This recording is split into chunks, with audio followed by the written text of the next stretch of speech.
The fog rolled down from the timberline like ghost smoke, thick and slow, swallowing the pine trunks and muffling every sound except the low crackle of fire. Rowan Burke stood at the door of his cabin, bare-chested despite the chill, holding a lantern in one hand and a half-breath in the other. The flames had come first, little tongues of orange and gold, flaring to life one by one in a wide, perfect circle around his homestead. Not torches, not bonfires, ritual fires, low and deliberate, set into the earth like stars called down from some other sky.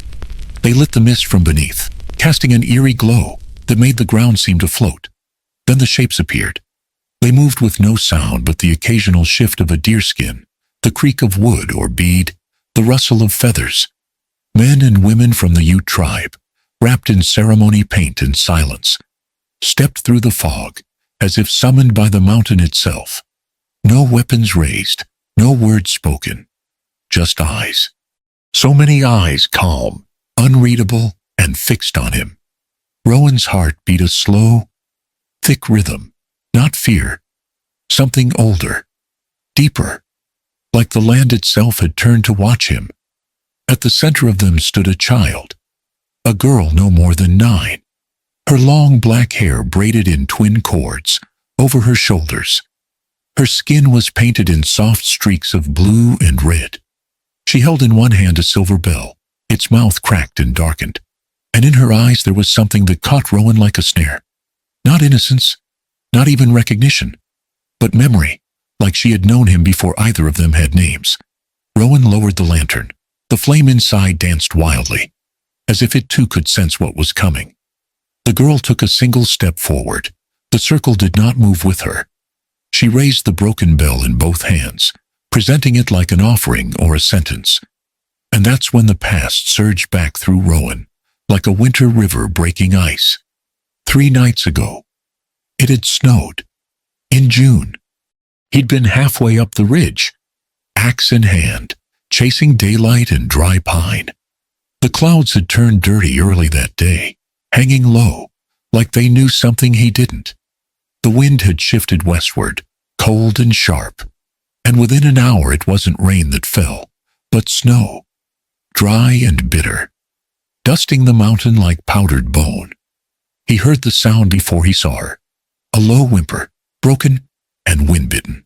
Rowan crested the next rise, and there she was, curled against the roots of an old juniper, barely visible beneath a tangle of wet black hair and shredded hide. He thought she was dead. Then she moved. He dropped the axe. She was burning with fever, and cold at once. Her clothes were ceremonial moccasins. Beadwork, a sash with sun motifs, but torn, as if she'd been running through thorns. Her hands clutched something tightly, even in her collapse a silver bell, small as a robin's egg, its surface etched with markings too fine for Rowan to understand. She didn't fight when he lifted her. She didn't speak, just trembled in his arms like a bird, too exhausted to fly. Back at the cabin, he laid her by the hearth and fed the fire until the stone glowed. He wrapped her in the buffalo hide, his late wife, once used for winter, and boiled snowmelt to sponge the dirt from her face. Her eyelids fluttered, but stayed closed, not asleep, somewhere between. She woke once during the night. Rowan sat still by the fire, watching her eyes open in the dim light. There was a fragility to her movement that struck him harder than he expected, not just the weakness of a sick child, but the kind that pulled at something paternal he thought had died long ago. He saw, in that small motion, all the distance between their worlds. One a man, with too much history. The other a child, carrying more mystery than years. He felt suddenly ancient. She didn't speak, just stared at him, wide-eyed, then reached out and touched the scar on his forearm. He didn't flinch. She didn't smile. And then she slept again. Rowan hadn't prayed in years, but that night, he found himself whispering to no one in particular, just to keep the quiet from swallowing him whole. In the morning, she drew. He stood in the doorway a long moment before stepping closer. watching her small fingers move across the rough tabletop with surprising certainty. There was something in the quiet focus of her drawing that made Rowan pause, not just because of what she drew, but because of how deeply it reminded him she was a child, trying to make sense of something far larger than herself. It stirred something protective in him, something paternal he'd buried deep under years of silence and ash. He found her at the table with a stick of charcoal. On the rough wood, she'd sketched the shape of a woman with long hair, arms outstretched, and what looked like a storm cloud over her head. There was a child below her, hands reaching, and a man bearded, alone, standing apart.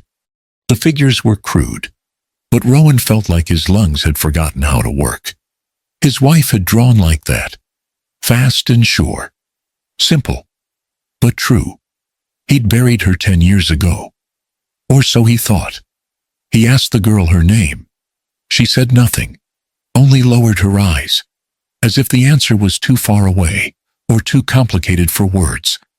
To Rowan, she wasn't just a child now. She was a cipher, a symbol of something lost and maybe returned, and that uncertainty carved a space inside him he hadn't known was hollow. Later, she whispered one word in the hush, between wind gusts. Rowan? He didn't ask how she knew. He couldn't. And now, 3 nights later, she stood at the heart of a ring of fire. The people of her blood behind her. The silence of the old world, pressing down like snowfall. Rowan Burke stared across the flames and felt the weight of his name, of blood, of stories not yet told, settle on his shoulders like the first snow of a long winter. He took a breath and stepped forward. 3 days ago, it snowed. In June, Rowan Burke had lived in the high country of Colorado long enough to know the mountains kept their own secrets. But snow in summer, it was the kind of omen the old stories whispered about, the kind that made even seasoned men pause mid-chop and look to the sky like it might answer back. He was cutting wood along the eastern ridge when the first flakes began to fall. Silent and sharp as ash, the air turned brittle, the way it sometimes did before a storm. But this wasn't that. This was something else. Wrong. Off-tempo. Like the world had skipped a beat. Then he heard it. A sound that wasn't wind, wasn't bird, wasn't branch. A whimper. Human. By the time he found her, the girl had nearly disappeared beneath a shallow drift. She was curled beneath a pine, arms wrapped around her knees, face half buried in a cloak that had once been ceremonial, fringed with beads and patterned leather, now dulled and torn. Rowan thought she was dead. Then her fingers moved. He dropped the axe and crossed the distance in 3 steps. Her body was small, too small, and burning with fever. He didn't speak, just wrapped her in his coat and lifted her against his chest. She didn't resist. She didn't even flinch. Only the faintest tremble in her shoulders told him there was still life inside. She weighed almost nothing. Back at the cabin, he laid her by the hearth, stoked the fire until the stone glowed, and boiled snowmelt for water. Her skin was hot and damp, her lips cracked, her moccasins soaked through. Every few minutes, she'd stir and mumble in a tongue Rowan couldn't understand, but she never opened her eyes. That first night was the longest of his life. He sat beside her in silence. The only sound, the creak of old timbers and the hiss of logs settling in the fire. Something about the girl unsettled him, not in fear, but in recognition, like she belonged to a story he'd once heard, in another life. She didn't speak until dawn, not with words. Rowan had dozed off, chin resting against his chest, when he heard a faint scratching. He looked up to see the girl sitting at his table, bare feet dangling off the chair. She had a piece of charcoal in her hand and was drawing on the rough surface of the wood. Her lines were fast, confident. He stepped closer. She had drawn a storm. You could see it in the way the clouds curled. The streaks of lightning jagged and alive. Below it stood a woman, long hair, arms raised, and a child crouched near her feet. One hand reaching upward, off to the side a man, alone. Rowan's breath caught. It wasn't the crude likeness that struck him. It was the way the figures felt familiar. He hadn't told her anything. No stories, no names, But the man looked like him, the woman, like Elena, and the child he didn't want to admit what it looked like. She turned and looked at him then. Quiet, unafraid. He approached slowly. "Do you remember your name?" No answer. He pointed at the drawing. "Who are they?" Still nothing. But when he reached out to take the charcoal from her hand, she gently placed it in his palm, then pointed to the drawing of the man. "Rowan," she whispered. The sound stopped him cold. She shouldn't have known that. He hadn't spoken it aloud, not once. For a long moment, they just stared at each other. Something ancient and silent passed between them, an understanding too large for words. Then she turned back to the table and picked up the bell. The silver was cracked, dark with age. She held it like it was more than metal, like it carried weight beyond its size. Rowan watched her and felt something shift deep in his chest that night. As she slept again, under the buffalo hide, he stared at the fire and thought of Elena, of the storm 10 years ago, of the child they lost before she ever had a name. He looked over at the girl, her face calm in sleep, and wondered if sometimes the mountains gave something back. The fire still burned, low and steady. The ring of flames cast long shadows into the mist, their glow dancing on the haze, like spirits made of light and breath. Rowan stood just outside its boundary, boots planted in damp earth, hands hanging loose at his sides. No one had spoken. No one had moved since Lenny raised the broken bell. Then a figure stepped forward, a young warrior, barely more than a boy, with ceremonial paint streaked down his cheek and a necklace of bear claws tied around his throat. He said nothing, only raised a hand open palm toward Rowan, then turned it inward, fingers curling in a gesture not of command, but of invitation. "Come." Rowan's breath caught. His muscles tensed as every part of his body warned him to run. But he didn't. Something in the air told him this wasn't an ambush. There were no arrows nocked, no blades drawn, only the fire, the fog, and the watchful eyes of those who stood behind it. Lenny turned. She met Rowan's gaze across the ring of flame, her face unreadable. Then, without a word, she stepped into the circle and walked toward the fire at its center. Rowan followed. Each step felt like crossing into another world.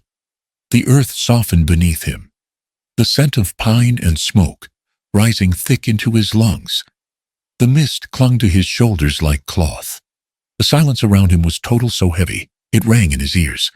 At the heart of the circle, seated low to the ground, in a wide semicircle, sat the elders. Rowan knew immediately which one was Chief Walking Cloud. Tall even when seated, the chief's long gray-streaked hair was braided with eagle feathers and copper beads. His eyes were dark and still, as if they'd seen far more than any man should. His face was lined not by age alone, but by history etched with the weight of judgment and mercy alike. And beside him, almost leaning into the shadows, was another man older still, so thin he looked carved from driftwood, his head crowned with tufts of white hair, like smoke around a dying fire. Waki, the shaman. Rowan had heard the name once, spoken in a half-drunken tale by a fur trapper 2 winters ago, about an old Ute mystic who could speak with the dead and wake memories from stones. He thought it nonsense then. He didn't anymore. Lenny sat cross-legged beside the fire, holding the broken bell in her lap. Rowan remained standing, unsure if he was supposed to kneel, sit, speak. The silence pressed against him like snowfall. Still, no one asked him why he'd taken the girl. No one accused him of theft or trespass. Their eyes held no rage, only watching. Then Chief Walking Cloud spoke. His voice was low and unhurried, like water moving through deep stone. "You crossed fire," he said. "That is not done without reason." Rowan swallowed. His throat felt raw. The chief turned to Waki, who did not speak. Instead, the old man began to hum just a single note at first, thin and reedy, like wind in a canyon. Then came the rattle of bone beats, shaken in a slow, rhythmic pattern that seemed to match the beating of Rowan's heart. Waukie's eyes were closed, but the air around him thickened. Then the chief continued. The child dreams, he said, but not like others. She dreams what others forget, what they leave behind. Her bell is not a toy. It is a relic, lost before my father's time. Rowan felt the weight of those words settle in his bones. The silver bell. Lenny still held it, reverently, like a sacred thing. You were not chosen by her, the chief said, but you were not sent by accident either. What comes next will not test your body.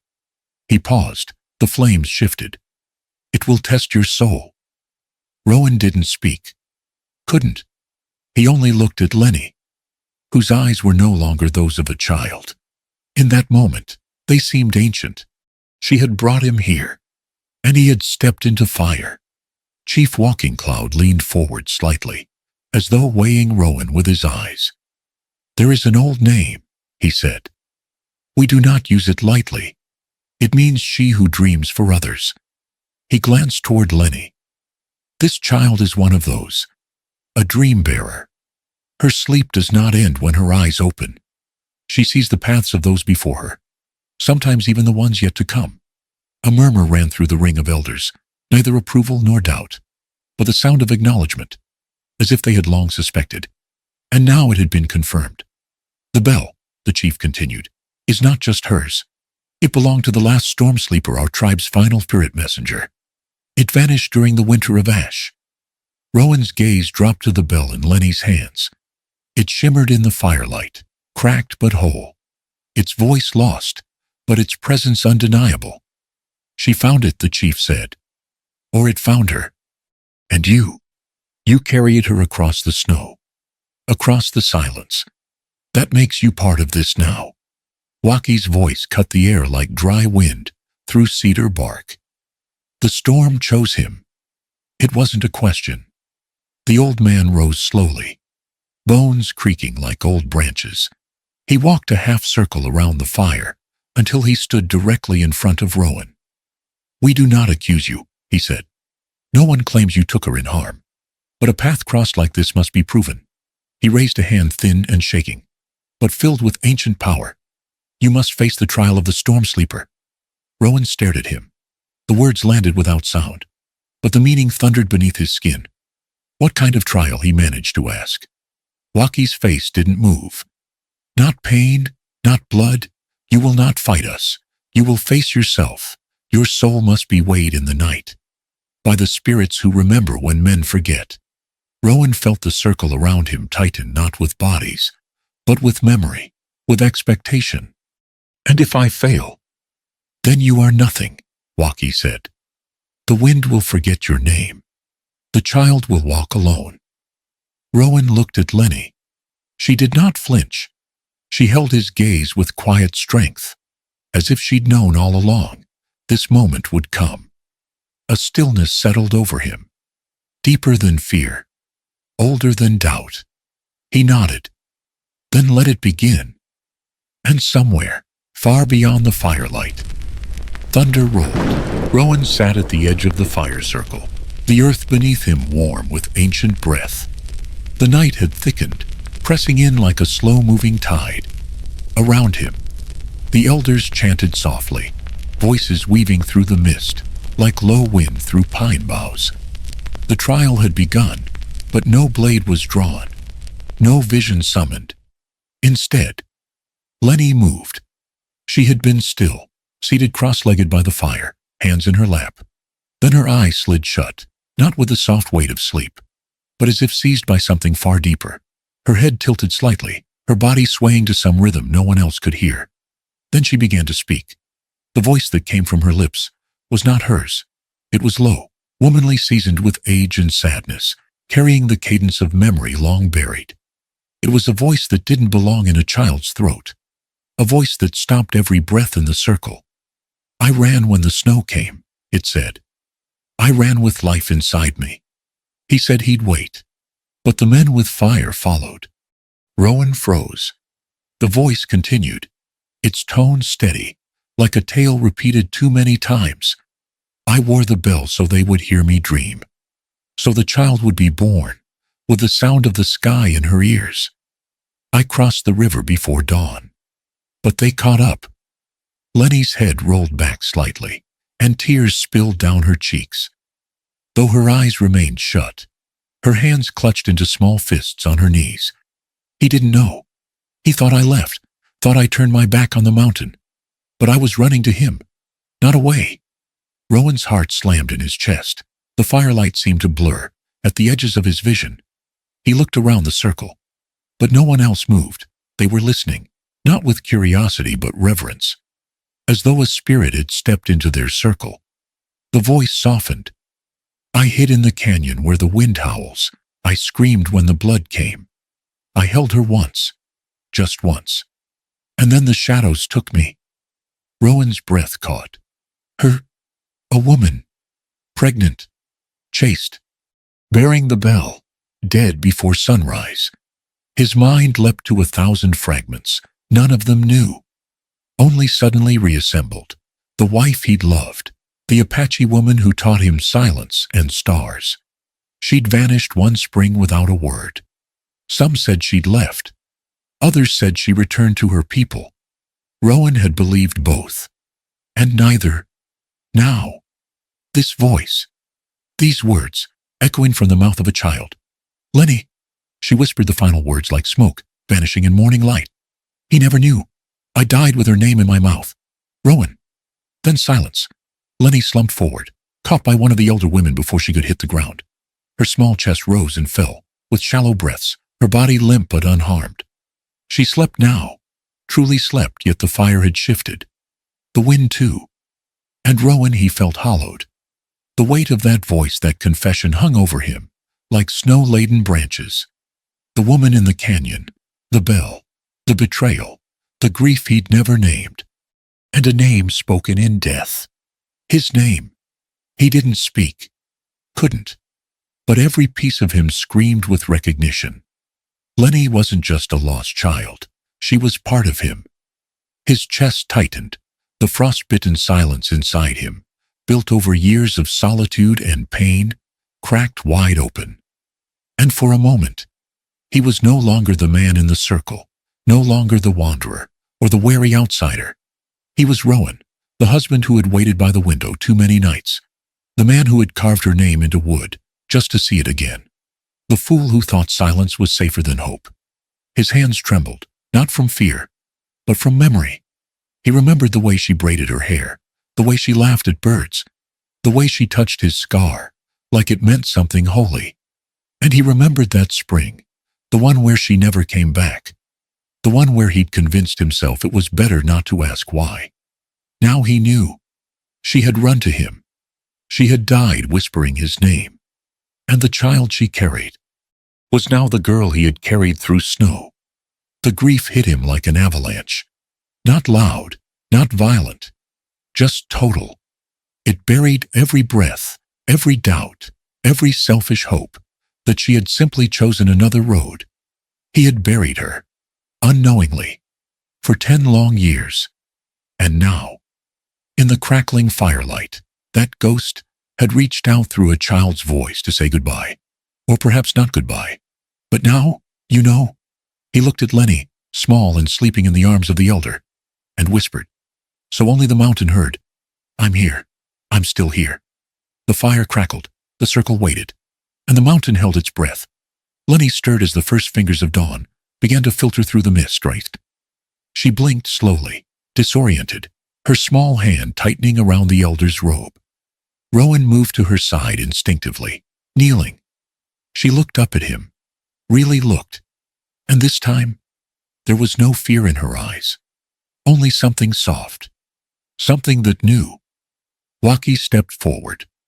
You heard her, he said, voice like wind through dry grass. But you did not hear all. Rowan stood slowly, heart still pounding. Waki turned to the gathered circle. The voice that spoke was no ghost. It was her mother. It was his wife. She did not abandon him. She was hunted, killed during childbirth. Her final breath was given to the wind and to the child. A murmur passed through the circle. Shock, awe, disbelief. Rowan's breath caught. His knees buckled. He sat back hard on the ground. Lenny, his child. a truth too enormous to grasp. And yet, it fit, like the final piece in a riddle the stars had written long ago. Every glance, every silence, every moment of recognition in her gaze. She was his. The girl he had cradled, fed, protected. She was blood. Some of the elders whispered among themselves, their tones uneasy. One rose an older man, with a hawk feather in his braid, and pointed a gnarled finger. He brings ghosts with him. The past trails him like smoke. That kind of man is never safe. Others nodded, a few stood. But Chief Walking Cloud remained seated. He raised one hand. No, he said simply. He brings not ghosts, but truth. Truth long buried in silence. The girl is of our blood, but also of his. This is not curse. It is connection. A woman elder stepped forward, her eyes shimmering with tears. He saved her when no one else saw, fed her when others would have turned away. If he was meant to harm her, the spirits would not have allowed her to dream. More voices joined. The circle began to bend, not break. Rowan looked to Walking Cloud. Why me, he whispered. Why now? The chief's gaze was steady. Because it is time. The old ways shift. The mountain sings a new song. And sometimes, the wind carries back what we thought lost. Lenny stepped forward and took Rowan's hand. Her fingers were small, but her grip was firm. And for the first time in 10 years, Rowan felt like a man who had a home again. Not in a place, but in the bond of blood. And the path ahead. They sent him into the mountains with no bow, no blade, and no food but what the land chose to offer. 30 days. That was the vow. The storm sleeper's trial was done. But what followed was older, still a rite not of punishment, but preparation. A man judged by spirits must be touched by wilderness. Rowan Burke, whose hands had once split rails and harvested bone-dry pine, now walked with the empty palms, no arrows, no fire starter, only the dream of an ancestor to guard his path. Chief Walking Cloud had spoken simply, "You go without to learn what you hold within." So he went. The first nights were hardest, cold even in summer. Coyotes barked from ridgelines like drunken ghosts. Hunger gnawed at his gut. He remembered the words of Waki, "Eat only what speaks your name." Rowan hadn't understood it then. But on the 4th day, he found an elk standing alone on a slope of wild sage. Not running, not afraid. It met his eyes, then bowed its head. Rowan wept as he knelt beside the kill. He ate, gave thanks, and left half the meat for the spirits. The other half he carried to a stone shelter beneath a ledge the Ute called Widow's Watch. There he lived, breathed, and listened. By the 10th day, the mountain began to feel less like exile and more like conversation. Each morning, he heard birds he'd never noticed before. Each night, he watched stars rearrange like they were spelling names. And in his dreams, things moved soft, wordless things. A woman's braid brushing his shoulder, a bell's distant chime, and once Lenny's voice, clear as water, "Wake up, they're coming." She visited him, not in dreams, in flesh. Lenny arrived on the 13th night, led by a quiet hunter, and carrying a satchel of dried roots. She sat beside him by the fire he'd coaxed with flint and dried moss, and pulled from her pouch a bundle of feathers and twine. "I made this for you," she said. It was a ward, simple, elegant, humming faintly with warmth. She didn't explain its meaning, but he felt it just the same. Each night she came again, and each night she brought a dream, not her own, she claimed, but dreams that found her. There were horses, she whispered once, eyes wide, but they didn't carry warriors. They had metal wheels, and men with maps. They dug the mountain. Rowan stiffened. "What mountain?" She pointed to the north, the one the river curves around, where the stone looks like an eagle's beak. He knew it. Gold had been rumored there for decades, but no one dared touch it, not because of law, but because of legend. The next night, her dream changed. "Same men," she said, "but now they burn trees, and the smoke turns the sky red." On the 21st night, Rowan saw it too. Not in a dream, Real smoke, low on the horizon, faint, but growing. When his trial ended, the tribe gathered in the meadow they called Spirit's Hollow. Rowan emerged from the trees thinner, weathered, but standing straight. Lenny ran to him and pressed a smooth river stone into his hand. "You stayed," she said. "So now, they see." Chief Walking Cloud embraced him without words. And Rowan knew. This had never been about forgiveness. It had been a calling, a preparation. In the days that followed, the tribe accepted him not just as the child's protector, but as something more ancient, a bridge, a voice from the other world that now spoke for this one. He learned their rights, learned to shape snares from pine root, to brew bitter tea that calmed fever. He listened to Waki speak of the dreams of rocks and fire. He helped carve a canoe from cottonwood. He sang. But most of all, he listened to Lenny. Each night, her visions grew sharper. Men with rifles, machines that scraped earth like clawed beasts. And always, a name scrawled on the side of their wagons. Tallgrass Co., an old mining company, dead in the east, but now reborn here. "They'll come through the southern ridge," Lenny said one evening, drawing in the dirt with a stick. "They won't ask permission. They think no one's watching." Rowan looked to Chief Walking Cloud, who nodded solemnly. "They believe the treaty's forgotten, that no one remembers the old marks. But we remember," Waki added, "and they do not know that the land now has a guardian." Rowan looked down at the child beside him, then at his own hands, calloused, scarred, but steady. He hadn't come to the mountain to lead. He had come to forget. But the mountain had other plans. The time of forgetting was over, and the land had chosen who would remember. Rowan Burke, the man without arrows, but with every reason to fight. They came just as the dreams had said, rolling out of the southern hills, with wagons creaking under crates of dynamite and iron tools, maps fluttering like battle flags in the wind. 9 men, all told, with dust in their beards and gold in their eyes. Their leader rode ahead, his silhouette cutting against the sunrise. Rowan Burke saw him and felt a different kind of thunder rumble inside his chest. Jeb Caraway. They'd shared blood and rainwater on the deck of a river gunboat 2 decades earlier, fought off smugglers on the Mississippi. Jeb had once pulled Rowan from the freezing current, coughing and half dead, and shouted, "You die on my watch, and I'll haunt your ass till Gabriel's horn." Now here he was, older, broader, his navy coat replaced by a buckskin jacket, but that same crooked smile under his hat. "Rowan Burke, you son of a gun." Jeb dismounted, arms open, grin wide. Rowan stood still, his rifle slung but untouched. Jeb didn't seem to notice the tension. They embraced, not like brothers, but like men who'd shared ghosts. "Heard whispers a mountain man was living with the Ute," Jeb said. "Didn't figure it'd be you." "Damn. Burke, what the hell are you doing out here?" "Living," Rowan said.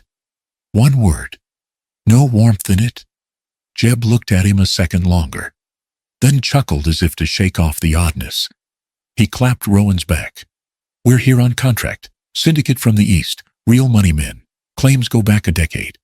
Government says this ridge is open. Surveyors found quartz veins, bigger than your fist. We're just here to pull what's already owed." Rowan's jaw tightened. "That's sacred land. To who folks around here? Come on, you know better. Land's only sacred till someone finds gold in it. We're not here to tear up homes. Just a patch of rock with no markers and no names on a map." Rowan didn't speak. His silence said enough. Jeb leaned closer, his voice lower, softer. "Look, I get it. You've built something here. Found something. Maybe even someone. But this is the real world now. If you don't ride with us, you're gonna be in the way. And I can't protect you from what's coming." He paused, eyes narrowing. "I pulled you out of a river full of bullets once. Burke, don't make me watch you drown in this mess." Rowan looked away, toward the distant ridgeline, toward the valley where smoke from ute fires curled skyward, toward a little girl in braids, dancing between pine shadows, silver bell in hand. His daughter. And suddenly he wasn't in the mountains anymore. He was on that old river again, choking on cold water, lungs screaming for air, and Jeb's hand pulling him back from the dark. But this time, the hand wasn't there this time.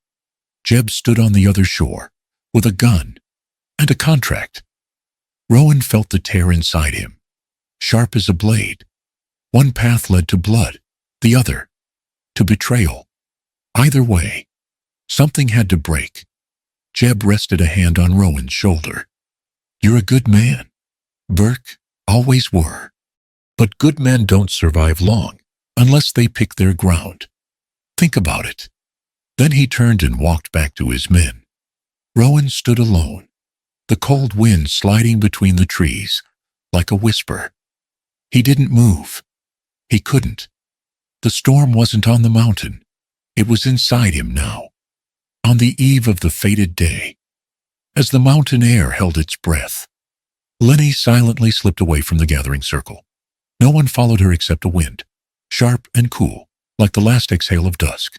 She moved toward the sacred creek that curled through ancient pine woods, a place only those of shamanic blood dared enter alone. There, she began the old rite known as calling the thunder spirit. At first, the world seemed absurdly unclear skies, a high moon, not a single cloud. But Lenny, wrapped in her weathered indigo robe, didn't look to the heavens. She knelt on a moss-covered stone, her small fingers clutching the cracked silver bell. The sound she made wasn't loud. She didn't shout or cry.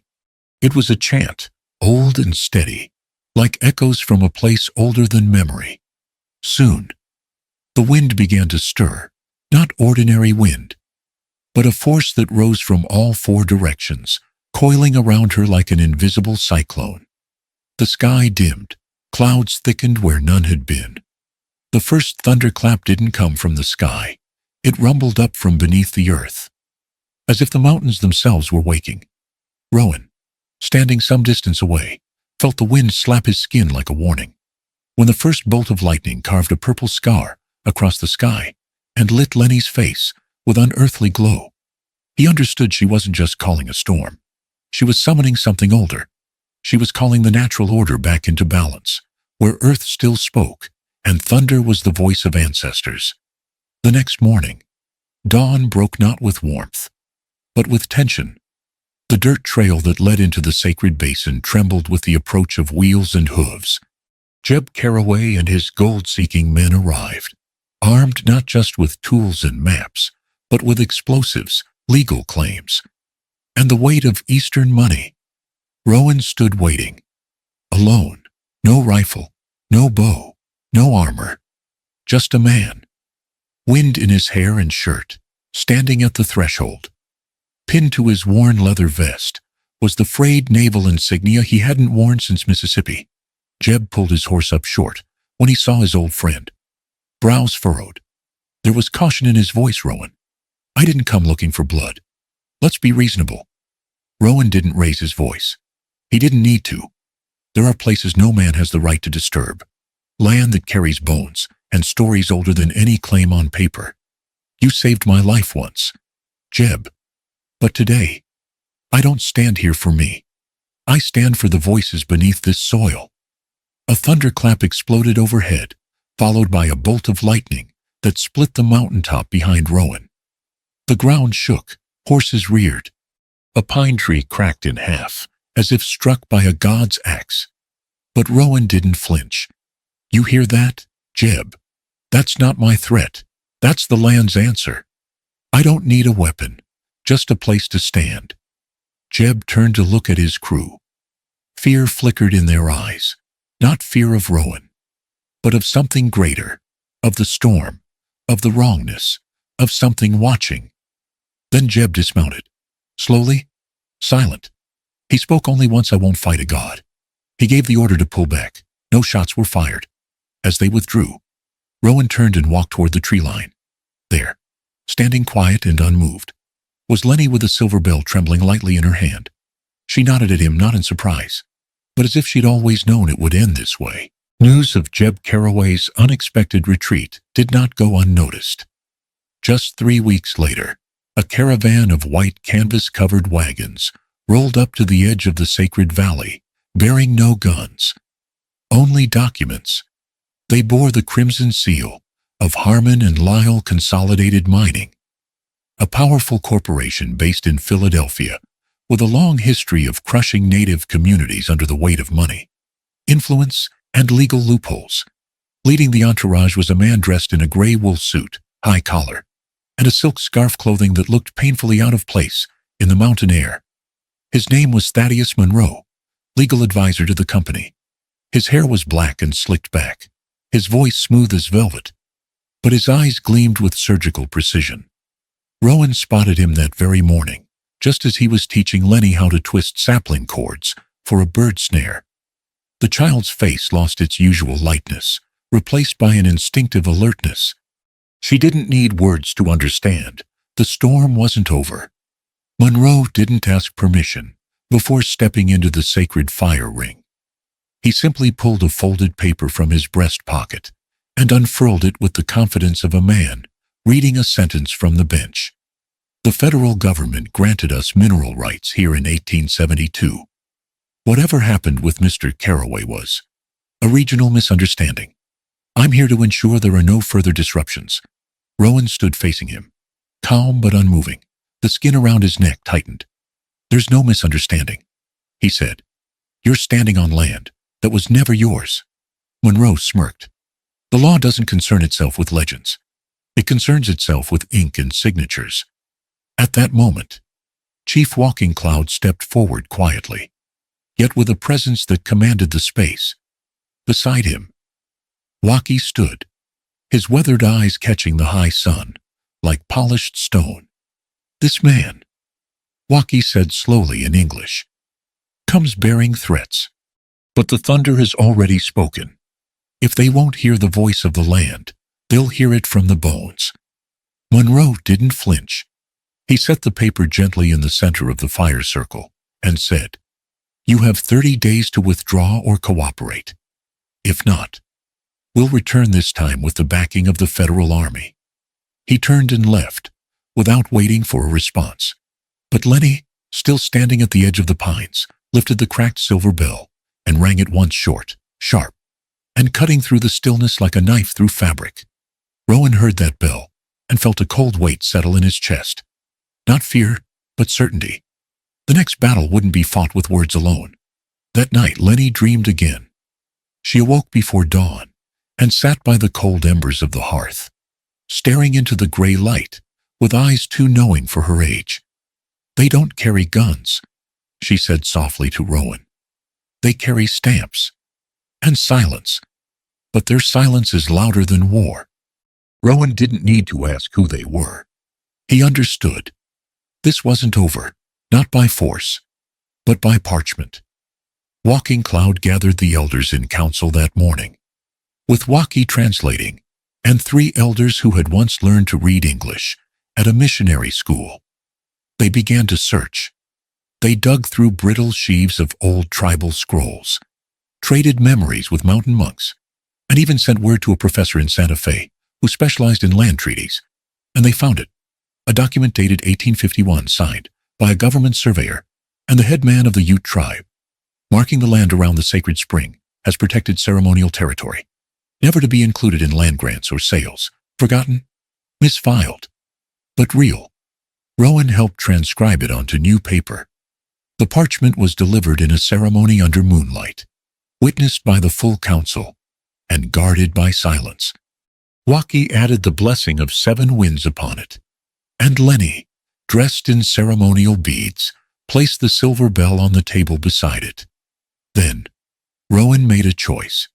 He left the mountain. He rode 2 days to Denver and stood before the district judge. He handed over the document and gave testimony, not as a soldier, nor a settler, but as the father of a child, born of both bloods, sworn protector of the land. The judge listened and ruled. The land grant held by Harmon and Lyle was invalid, overridden by the 1851 tribal treaty, still recognized under federal trust law. When Monroe returned 10 days later with soldiers in suits. He found Rowan waiting not alone, but flanked by tribal elders, the judge's writ in hand. And behind them, Lenny rang the silver bell one final time.